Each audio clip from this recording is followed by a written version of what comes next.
નમસ્કાર વિદ્યાર્થી મિત્રો, ઓક્સફર્ડ સ્કૂલ ઓફ સાયન્સના કોમર્સ વિભાગના વિડિયો લેક્ચરની અંદર આપ સૌ વિદ્યાર્થી મિત્રોનું હાર્દિક સ્વાગત છે. ધોરણ 11 કોમર્સ, વિષય છે BA વાણિજ્ય વ્યવસ્થા અને સંચાલન. વિદ્યાર્થી મિત્રો, આપણે ધોરણ 11 કોમર્સની અંદર વાણિજ્ય વ્યવસ્થાની અંદર પાઠ 6 ધંધાકીય વ્યવસ્થાના સ્વરૂપ 2નો આજે વિડીયો નંબર 11મો જોવાના છે. વિડીયો નંબર 11નો આજનો આપણો ટોપિક છે કંપનીની મર્યાદાઓ. તો કંપનીની મર્યાદાઓ જોતા પહેલાં આપણે વિડીયો નંબર જે આપણો 10 છે એ વિડીયો નંબર 10ની અંદર આપણે કંપનીના ફાયદાઓ આપણે જોયા, એટલે કે મહત્ત્વ જોયું. જેની અંદર જોયું કે કંપની જે છે એ વિશાળ પાયા ઉપર મૂડી એકઠી કરી શકે છે, કારણ કે કંપની પોતાની જે મૂડી એકઠી કરવાની હોય છે એ મૂડીને નાના નાના ભાગમાં વહેંચી નાખે છે, જેને આપણે શું કહીએ છીએ? શેર કહે છે. અને આ શેર ખરીદનારને શેર હોલ્ડર તરીકે આપણે ઓળખીએ છીએ. એટલા માટે આ જે કંપનીઓ છે એ નાની શેરની કિંમતમાં પોતાની શેર બહાર પાડીને વિશાળ પાયા ઉપર ભંડોળ ભેગું કરી શકે છે. તો આ એક કંપનીનો ફાયદો કહી શકાય. ત્યાર પછી બીજો ફાયદો જોયો કે ભાઈ આ જે કંપનીના જે શેર હોય ને એ શેરોને તમે સરળતાથી માન્ય શેર બજારોમાં, પછી BSE હોય, NSE હોય કે કોઈ પણ સ્ટોક એક્સચેન્જ હોય એની અંદર તમે સરળતાથી ખરીદ વેચાણ કરી શકો. તમને એવું લાગે કે ભાઈ મારે પાસે જે શેર છે એ મારે શેર વેચી નાખવા છે, તો તમે ઇઝીલી માન્ય શેર બજારની અંદર એ શેર વેચી શકો છો. અને તમે એમ લાગે કે ભાઈ મારે શેર ખરીદવા છે, તો તમે ઇઝીલી માન્ય શેર બજારમાંથી એ શેર ખરીદી શકો છો. આ રીતે આ પ્રકારના જે કંપનીએ બહાર પાડેલા જે શેર હોય છે, જામીનગીરીઓ હોય છે, એ જામીનગીરીઓને તમે સરળતાથી ખરીદી અને વેચાણ કરી શકો છો. ત્યાર પછીનું બીજું જોયું સભ્યની મર્યાદિત જવાબદારી. અહીં જે શેરની મર્યાદિત જવાબદારીવાળી જે કંપનીઓ હોય છે એની વાત કરીએ તો દરેક સભ્યની જવાબદારી માત્ર એટલી જ રહે છે કે પોતે જે કિંમતમાં કંપનીનો શેર ખરીદો હોય ને એટલી જ શેરની કિંમત જતી કરવી પડે છે. માની લો કે કંપની ફડચામાં જાય કે કંપનીનું વિસર્જન થઈ જાય, તો તેવા સંજોગોમાં કોઈ પણ શેર હોલ્ડરે પોતાની અંગત મિલકત જ્યારે દેવા ચૂકવવાના થાય ત્યારે અંગત મિલકત વેચીને પણ વધારાના કોઈ રૂપિયા આપવા પડતા નથી. માત્ર એણે જે શેરની કિંમત ખરીદી હોય છે એટલી કિંમતના જ કિંમત જ એને જતી કરવી પડે છે. ત્યાર પછી આપણે જોયું કે ભાઈ કંપની જે છે ને એને અલગ વ્યક્તિત્વ મળે છે. જ્યારથી કંપની રજિસ્ટ્રાર સમક્ષ જ્યારે એના સભ્યો જઈને એની નોંધણી કરાવે છે એટલે કંપનીને કાયદા દ્વારા સભ્યથી અલગ પોતાનું વ્યક્તિત્વ મળે છે. અને સભ્યને કોઈ પણ મૃત્યુ પામે, નાદારી જાહેર કરે તો પણ કંપનીના અસ્તિત્વને કોઈ હાનિ પહોંચતી નથી. માટે આવી જે કંપની જે છે એ કંપનીનું અલગ વ્યક્તિત્વ અને એનું આયુષ્ય લાંબુ હોય છે.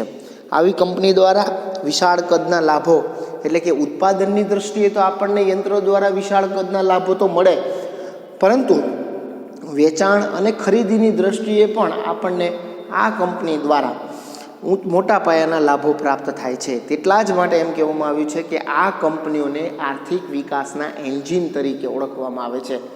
ખરેખર આર્થિક વિકાસના જો કોઈ પ્રથમ ટ્રેન ગાડી હોય, એનો જો પ્રથમ કોઈ ડબ્બો હોય તો એ એન્જિન હોય છે. તો આ જે કંપનીઓ જે છે ને એ આર્થિક વિકાસના એન્જિન જેવી છે. પોતે તો જાય છે ને આખી ટ્રેનને સાથે લઈ જાય છે, એટલે કે આપણે એનો એક લાભ કહી શકાય. ત્યાર પછી આવી જે કંપનીઓ દ્વારા જે સંચાલન ચાલતું હોય છે એ સંચાલન ખૂબ જ કાર્યક્ષમ હોય છે, કારણ કે આવી કંપનીના સંચાલન માટે ઘણી વખત નિષ્ણાંતો કે વ્યવસાયલક્ષી અનુભવી વ્યક્તિઓના પણ જ્ઞાનનો ઉપયોગ કરવામાં આવે છે, જેથી શક્ય હોય તો આવી જ કંપનીઓના સંચાલન ખૂબ જ કાર્યક્ષમ રીતે થતું જોવા મળે છે. પછી ખાસ કરીને લોકશાહી રીતે સંચાલન, આવી કંપનીઓના જે વહીવટ કરનારની વહીવટ સમિતિ હોય, સંચાલક કે સંચાલક મંડળ હોય છે, એ બધાની નિમણૂક પણ, એટલે કે એ બધાની પસંદગી પણ ચૂંટણી દ્વારા થાય છે. દરેક સભ્યો મત આપે છે, તેના આધારે સંચાલન સમિતિ કે સંચાલક મંડળની ચૂંટણી થાય છે અને એ ચૂંટાઈને આવેલું જે પ્રતિનિધિ છે એ પણ લોકશાહી રીતે જ આ કંપનીનું સંચાલન કરે છે. એટલા માટે એને લોકશાહી રીતે એનું સંચાલન ચાલે છે. બીજું, આવી કંપનીઓ પોતાના નફામાંથી કેટલોક ભાગ સમાજ પાછળ ખર્ચ કરે છે. સમાજમાં બગીચાઓ બનાવવા, શાળા કોલેજો ખોલવી, ત્યાર પછી પોતાના સ્ટાફ પાછળ આર્થિક ઉત્થાન માટેનો ખર્ચ કરવો, કે ત્યાર પછી સમાજ પાછળ સારા સારા જે કહેવાય ને નિદાનોના કેમ્પ કરવા, આવું બધો ઉપયોગ કરે છે. એટલે આ કંપની જેટલો પોતાનો વિકાસ કરે છે એટલો જ વિકાસનો કેટલોક લાભ આપણા સમાજને અને રાષ્ટ્રને પણ તેના દ્વારા આપવામાં આવે છે.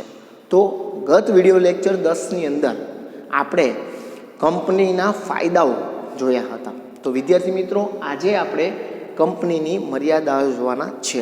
તમારા પાઠ્યપુસ્તકના પેજ નંબર 62 ઉપર ટોટલ 9 જેટલી કંપનીની મર્યાદાઓ આપેલી છે, પરંતુ બ્લેકબોર્ડ ઉપર આજે આપણે 5 જ મર્યાદાઓ સમાઈ છે. એટલે આજના આપણે આ વિડીયો લેક્ચરની અંદર આપણે 5 જેટલી મર્યાદાઓનો અભ્યાસ કરવાના છે, જેને આપણે કંપનીની મર્યાદાઓનો પાર્ટ 1 વિડીયો આપશું. ત્યાર પછીના જે વિડીયો છે એની અંદર આપણે કંપનીની મર્યાદાના પાર્ટ 2ના વિડીયોની આપણે ત્યારબાદના વિડીયો લેક્ચરની અંદર ચર્ચા કરશું. સૌથી પહેલાં આપણે જોઈ લઈએ તો કે ભાઈ કંપનીની મર્યાદાઓ, જેની અંદર સૌથી પહેલી મર્યાદા છે લાંબી અને ખર્ચાળ સ્થાપના વિધિ. ત્યાર પછી બીજું છે ધારાકીય નિયંત્રણો. પછી ત્રીજું છે વહીવટીય ખર્ચમાં વધારો. પછી આબખુદ શાહી વહીવટ અને રહસ્યોની જાળવણીમાં મુશ્કેલી. જેટલા આપણે 5 પ્રકારના જે મર્યાદાઓ છે એ જોવાના છે. આના પછીના જે વિડીયો લેક્ચર છે એની અંદર આપણે જોશું તો 6થું આપણું જે મર્યાદા છે એ છે નીતિ વિષયક નિર્ણયોમાં વિલંબ. અને 7મું છે ઓછા પરિવર્તનશીલતા. 8મું છે સટ્ટાખોરીને ઉત્તેજન આપવું. 9મું છે સમાજને ગેરફાયદો થવો. તો આ બાકીના જે 4 લક્ષણો છે એ બાકીના 4 લક્ષણો આપણે આના પછીના જે અગાઉના પછી જે વિડીયો લેક્ચર છે એની અંદર સમજીશું. સૌથી પહેલું આપણું જે આજની મર્યાદા છે એ છે લાંબી અને ખર્ચાળ સ્થાપના વિધિ. મેં તમને એક વાત કરી હતી એ પ્રમાણે કે ભાગીદારી પેઢીની અંદર ભાગીદારોએ જે પેઢી છે એ દરેક ભાગીદારોએ ભાગીદારી પેઢીની નોંધણી કરાવી શકે, પરંતુ નોંધણી કરાવવી ફરજિયાત નથી. એટલે ત્યાં એમ કહી શકાય કે ભાઈ સ્થાપના વિધિ છે એ સ્થાપના વિધિ આમ તો સ્થાપના વિધિ ન કરે તો પણ ચાલે, બરાબર, પણ કંપનીની અંદર સ્થાપના વિધિ તમારે કરવી પડે ફરજિયાત. કોઈ પણ કંપની બહાર પાડવી એટલે તમને વિશાળ પાયા ઉપર ભંડોળની જરૂર પડે. વિશાળ પાયા ઉપર ભંડોળ તમે જ્યારે ભરણા એટલે કે જામીનગીરીઓ બહાર પાડો ત્યારે તમને આપણે જોયું એસપીસીસીના પહેલા પાઠમાં શેર બહાર પાડવા એની અંદર આપણને શું કીધું કે જો લઘુત્તમ ભરણાની રકમ આવે ને તો જ તમે શેર બહાર પાડી શકો. પહેલાં તમારે જાહેરાતો આપવાની, એટલે જે જુદા જુદા રોકાણકારો છે એ રોકાણકારોને એવું લાગે કે ભાઈ એ લોકો અરજી કરે, એ અરજીના આધારે કેટલું રોકાણની અરજીઓ આવી છે એના આધારે લઘુત્તમ ભરણું નક્કી કરવામાં આવે. પરંતુ મોટાભાગની કંપનીઓએ જ્યારે પણ કંપની શરૂઆત કરવી હોય ત્યારે કંપનીની શરૂઆતમાં કંપનીની સામાન્ય બેઠક બોલાવવી પડે કે ભાઈ આપણે કેવા પ્રકારની કંપની શરૂ કરવી છે. કંપનીના નિયમનપત્ર અને આવેદનપત્રો તૈયાર કરવા પડે, કંપનીના મિશન તૈયાર કરવા પડે. આ બધું તૈયાર થઈ જાય પછી કંપની સેક્રેટરી છે એ કંપની રજિસ્ટ્રાર, સેબી અને આ બધાનો જ સંપર્ક કરી કંપની ધારાના આ નિયમોનો જોગવાઈઓનો બધાનો પાલન કરીને કંપની રજિસ્ટ્રાર સમક્ષ કંપનીની શું કરાવે છે? નોંધણી કરાવે છે. જેવું એ કંપની રજિસ્ટ્રાર સમક્ષ જઈને કંપનીની નોંધણી કરાવે ને એટલે સભ્યોથી અલગ કંપનીનું એક પોતાનું વ્યક્તિત્વ કે અસ્તિત્વ ઊભું થાય છે. હવે આવા સંજોગોમાં જો કોઈ પણ સભ્યને કાંઈ પણ નાદારી જાહેર કરે, મૃત્યુ પામે કે કોઈ પણ એક સભ્ય એમ વિચારે કે ભાઈ આપણે કંપનીનું વિસર્જન કરી નાખવું છે તો એ શક્ય નથી, કારણ કે કાયદા દ્વારા કંપનીને અલગ અસ્તિત્વ મળી ગયું છે. બરાબર. તો એમ કહેવામાં આવ્યું છે કે આપણી જે આ કંપનીની વાત કરી છે એ કંપનીની જે સ્થાપના વિધિ છે એ સ્થાપના વિધિ લાંબી છે અને ખર્ચાળ છે. હા, શા માટે? તો કે સ્થાપના વિધિ લાંબી અને જટિલ અને ખર્ચાળ છે, કારણ કે ઘણી બધી કાયદાકીય આંતરઘૂંટીમાંથી પસાર થવું પડે છે. ઘણી બધી, દાખલા તરીકે કંપની ધારાની જોગવાઈઓની પાલન કરવું પડે છે, કંપની રજિસ્ટ્રારની, સેબી, સિક્યુરિટી એક્સચેન્જ બોર્ડ, ત્યારબાદ આરબીઆઈના નિયમોનું પાલન કરવું પડે, ભરણા માટે બેંકમાં ઓલું ખાતું ખોલાવવું પડે. આ બધી પ્રક્રિયામાંથી પસાર થવું પડે છે. અને કંપની, જો કોઈ પણ સભ્યોએ પોતાની કંપનીની નોંધણી કરાવ્યા પછી જ એને નોંધણી પ્રમાણપત્ર મળે.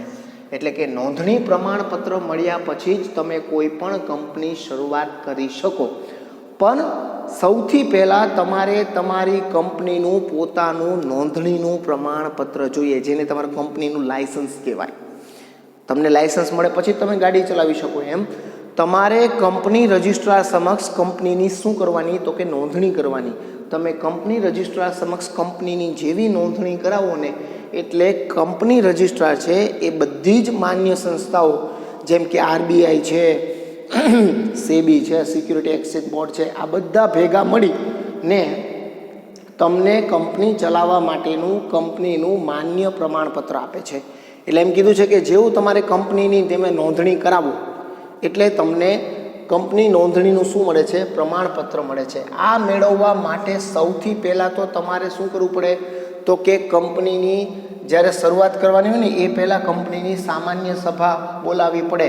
સામાન્ય સભાની અંદર કંપનીના આવેદનપત્ર, નિયમનપત્ર જેવા અગત્યના દસ્તાવેજો તૈયાર કરવા પડે. એ તૈયાર કરેલા દસ્તાવેજો જ્યારે તમે તૈયાર કરીને કંપની જે રજિસ્ટ્રાર છે એ કંપની રજિસ્ટ્રાર સમક્ષ રજૂ કરો ને, ત્યારે પછી તમને કંપની રજિસ્ટ્રાર તમારી કંપનીને માન્યતાનું પ્રમાણપત્ર આપે. બરાબર.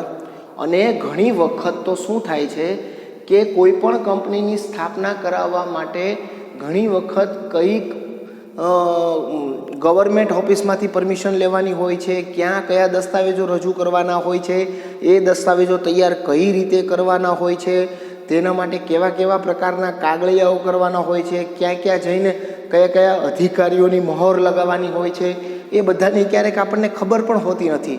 એટલે ઘણી વખત નોંધણી કરાવવા માટે આપણે કેટલાક નિષ્ણાંત વ્યક્તિઓ કે અધિકારીઓની પણ સેવા લેવી પડે છે. અને એટલું જ નહીં, અને એ અધિકારીઓની જેની આપણે સેવા લીધી હોય ને એને આપણે વધુમાં વધુ કે ઊંચીમાં ઊંચી ફી ચૂકવવી પડે છે. આ ઉપરાંત જ્યારે આપણે કંપની રજિસ્ટ્રાર સમક્ષ નોંધણી કરીએ ને ત્યારે કંપની રજિસ્ટ્રાર પણ આપણી પાસે શું લે છે? નોંધણીની ફી લે છે. એટલે આમ જોવા જઈએ ને તો કંપની રજિસ્ટ્રાર સમક્ષ જ્યારે આપણે કંપનીની નોંધણી કરાવવા જઈએ છીએ ત્યારે એ નોંધણી કરાવવા માટે આપણી પાસે આપણી કંપનીનું આપણે આવેદનપત્ર, નિયમનપત્ર જેવા દસ્તાવેજો તૈયાર કરવાના. એ દસ્તાવેજો તૈયાર કરી એની ફાઇલ બનાવી આપણે કંપની રજિસ્ટ્રાર સમક્ષ રજૂ કરવાની. તેમ છતાં પણ કંપની રજિસ્ટ્રી ફાઇલ ચેક કરે, એમાં કેટલાક દસ્તાવેજોની આપણને એને ઉણપ લાગે તો એ દસ્તાવેજો આપણને ફરી પાછા આપે, એ દસ્તાવેજો આપણે ફરી તૈયાર કરવાના. એટલે આમ જોવા જઈએ ને તો કોઈ પણ કંપનીની આપણે જો સ્થાપના વિધિ કરવી હોય, એની રજિસ્ટ્રેશન કરાવવું હોય, એનું નોંધણી કરાવવી હોય ને તો એની સ્થાપના વિધિ લાંબી, જટિલ, અટપટી એ તો છે જ, પણ સાથે સાથે કેવી છે? તો કે ખર્ચાળ છે. ઘણી વખત સ્થાપના કરવા માટે કેટલાક નિષ્ણાત વ્યક્તિઓની સેવા પણ લેવી પડે. આ નિષ્ણાત વ્યક્તિઓને આપણે જરૂરી ફી ચૂકવવી પડે. આમ કંપની રજિસ્ટ્રાર સમક્ષ પણ આપણે નોંધણી ફી ચૂકવવી પડે છે. આમથી કહી શકાય છે કે કોઈ પણ કંપનીની જે સ્થાપના વિધિ છે એ ખરેખર લાંબી, જટિલ અને ખર્ચાળ છે. ત્યાર પછી જે બીજી મર્યાદા જે છે એ છે ધારાકીય નિર્ણયો, નિયંત્રણો. બરાબર. દરેક વ્યક્તિને આ વસ્તુ બાબતો નડતી જ હોય છે.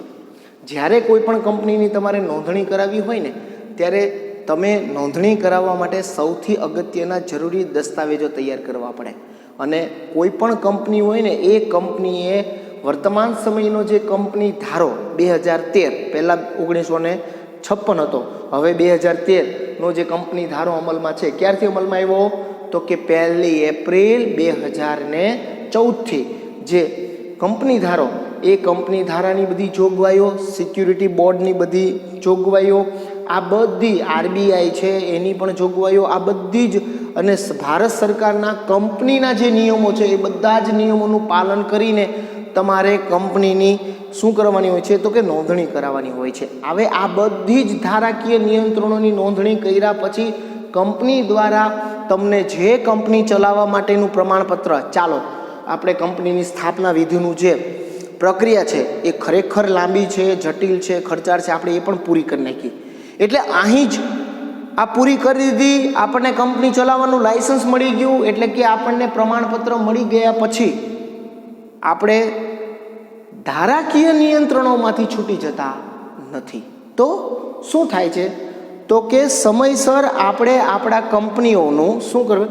તો કે નિયત સમયે આપણે આપણા કંપનીઓના જરૂરી પત્રકો તૈયાર કરવાના, અહેવાલો તૈયાર કરવાના, હિસાબો તૈયાર કરવાના, આ બધાનું ઓડિટ કરાવીને કંપની રજિસ્ટ્રાર સમક્ષ મોકલવાના.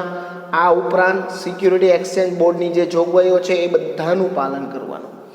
એટલે એમ કહેવામાં આવે છે કે જ્યારે તમે જે કંપનીની કોઈ પણ સ્થાપના કરવા જાઓ ત્યારે સ્થાપના કરવા માટે તમારે જે આ બધા કંપની ધારો છે, કંપની રજિસ્ટ્રાર છે, સિક્યુરિટી એક્સચેન્જ બોર્ડ છે, એના નિયમોનું તો પાલન કરવાનું જ છે.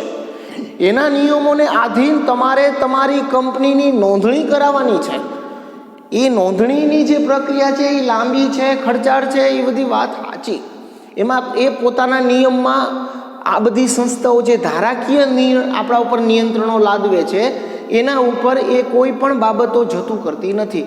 દરેક નિયમોનું ચોક્કસ પ્રમાણે પાલન કરાવે છે. પણ કંપનીનું રજિસ્ટ્રેશન થઈ ગયા પછી, કંપનીનું પ્રમાણપત્ર આવી ગયા પછી પણ કંપનીઓને આ બધી જે સંસ્થાઓ છે એને સાથેના ધારાકીય જે નિયંત્રણો છે એ તો લાગુ જ પડે છે. જેમાં સમયસર કંપનીએ શું કરવાના? તો કે પોતાના દરેક પત્રકો તૈયાર કરીને કંપની રજિસ્ટ્રારને મોકલવાના. આ ઉપરાંત અહેવાલો તૈયાર કરી, રોજબરોજનો અહેવાલો તૈયાર કરી કંપની રજિસ્ટ્રાર સમક્ષ મોકલવાનો, હિસાબો તૈયાર કરી કંપની રજિસ્ટ્રાર સમક્ષ મોકલવાના. સિક્યુરિટી એક્સચેન્જ બોર્ડની પણ જે જોગવાઈઓ કંપની ચલાવવા માટે આપી છે એની બધી જ નિયમોનું પાલન કરવું. એટલે આમ જોવા જઈએ ને તો આવા કંપનીઓને ધારાકીય નિયંત્રણો બહુ લાગુ પડે. એટલે સતત કંપનીના સંચાલકો અને માલિકોએ આ કંપનીના નિયમનની અંદર આ ધારાકીય નિયંત્રણોનો સામનો કરવો પડે છે. એટલે આ પણ એની એક મર્યાદા છે એમ કહી શકાય છે. ત્યાર પછી ત્રીજો છે વહીવટીય ખર્ચમાં વધારો. આવી કંપનીઓ હોય જ્યાં મોટા પાયા ઉપર ઉત્પાદન કરતા હોય, મોટા મોટા આધુનિક યંત્રો હોય, મોટા પાયા પર કાચો માલ લાવાતો હોય, મોટા પાયા ઉપર શ્રમિકોને રોકીને ઉત્પાદન કાર્ય કરાવતું હોય, તો સ્વાભાવિક છે કે ભાગીદારી પેઢી કે વૈયક્તિક માલિકીની પેઢી કરતાં આવી ધંધાકીય એકમમાં વિશાળ પાયા ઉપર, આપણે જોયું ને, વિશાળ પાયા ઉપર મૂડી એકઠી કરી શકે આ કંપનીઓ. તો આવી મોટી કંપનીઓ જ્યાં મોટા પાયા ઉપર ઉચ્ચ ગુણવત્તાવાળા યંત્રો દ્વારા, આધુનિક યંત્રો દ્વારા ઉત્પાદન પ્રક્રિયા થતી હોય છે, તો તેવા જ જગ્યાએ ખરેખર વહીવટીય ખર્ચમાં વધારો થાય. કઈ રીતે વહીવટીય ખર્ચોમાં વધારો થાય?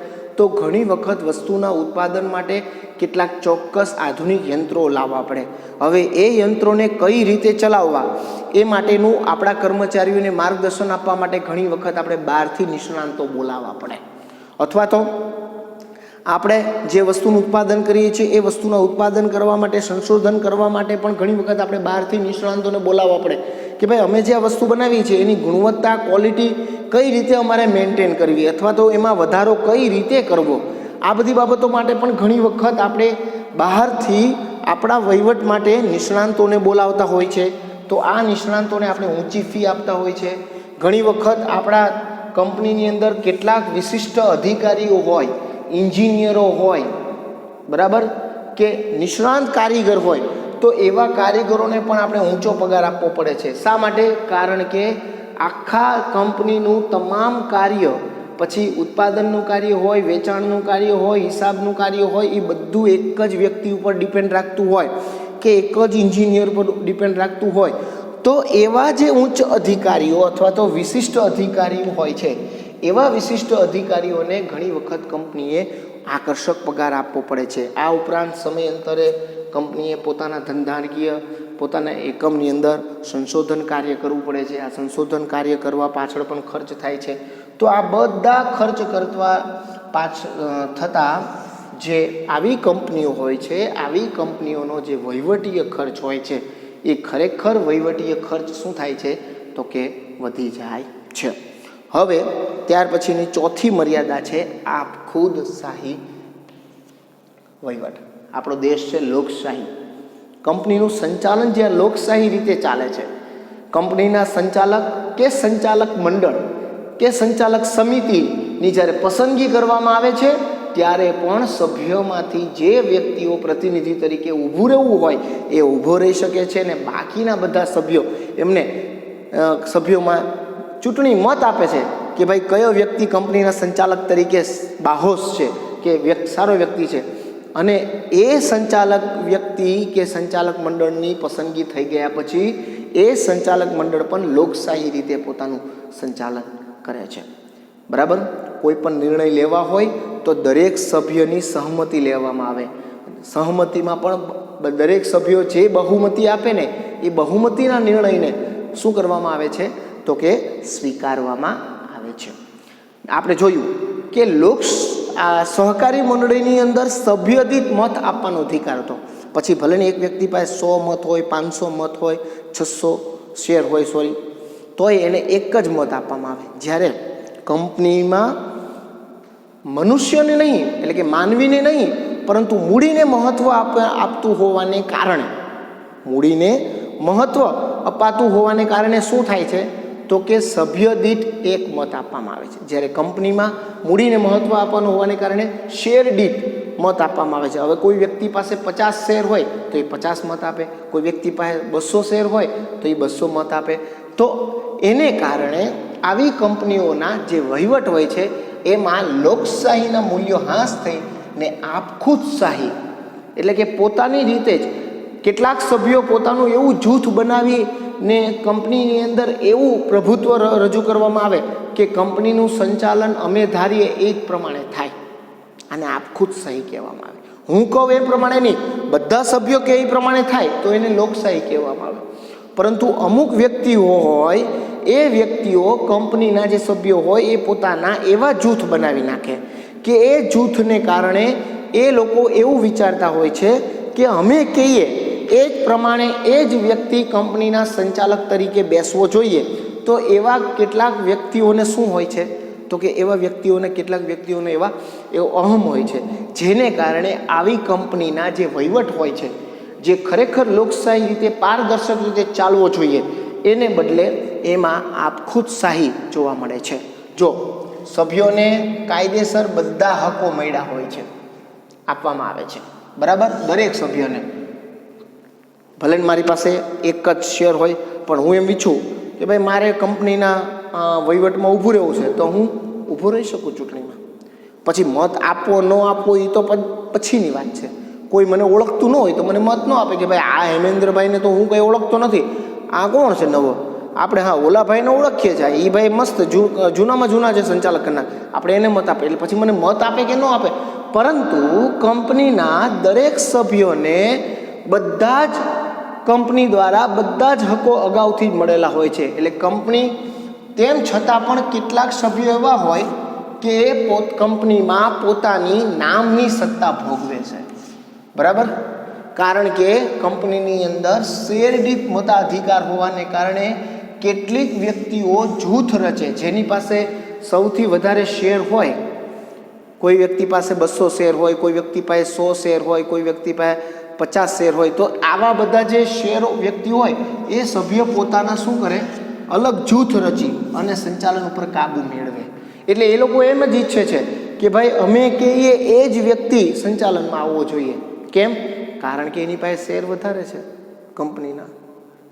હવે એક જ વ્યક્તિ પાસે કંપનીના 500 શેર હોય ને બાકી બધા પાસે 2, 3, 4, 5 હોય, તો એ 500 શેરવાળો એ 500 શેરનું જે 500 શેર ધરાવતા 5-6 વ્યક્તિઓ છે, એ 5-6 વ્યક્તિઓ ઈચ્છે કે ભાઈ આ વ્યક્તિ બનવો જોઈએ સંચાલક, અથવા આ તો આપણામાંથી કોઈ એક વ્યક્તિ સંચાલક બનવો જોઈએ, તો એ જ વ્યક્તિ સંચાલક બને, બીજો કોઈ વ્યક્તિ સંચાલક બની શકતો નથી. આવી રીતે આવા જૂથ દ્વારા કંપનીના નાણાં, કંપનીની મિલકતો અને કંપનીની જે ખાનગી માહિતી હોય છે એ પોતાના અંગત સ્વાર્થ માટે અથવા તો અંગત હિત માટે તેનો ઉપયોગ કરતા હોય છે.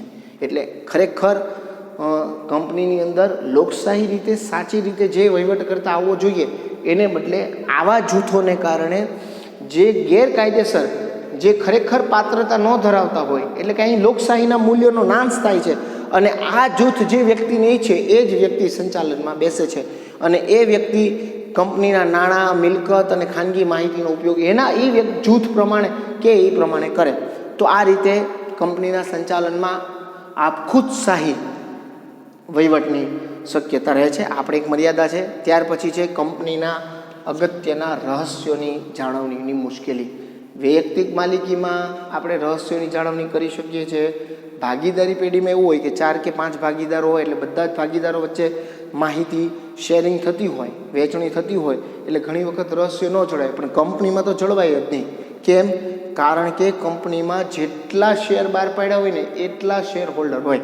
હવે દરેક શેર હોલ્ડરને કંપની શું કરે છે? પોતાના વાર્ષિક હિસાબ તૈયાર કરી અને ફરજિયાત પ્રમાણે એ વાર્ષિક જે હિસાબો હોય છે એની CA પાસે ઓડિટ કરાવી ને એ ઓડિટ રિપોર્ટ પોતાના દરેક શેર હોલ્ડરને દર વર્ષે અને ખાસ કરીને કંપની રજિસ્ટ્રાર સમક્ષ દર વર્ષે મોકલે છે.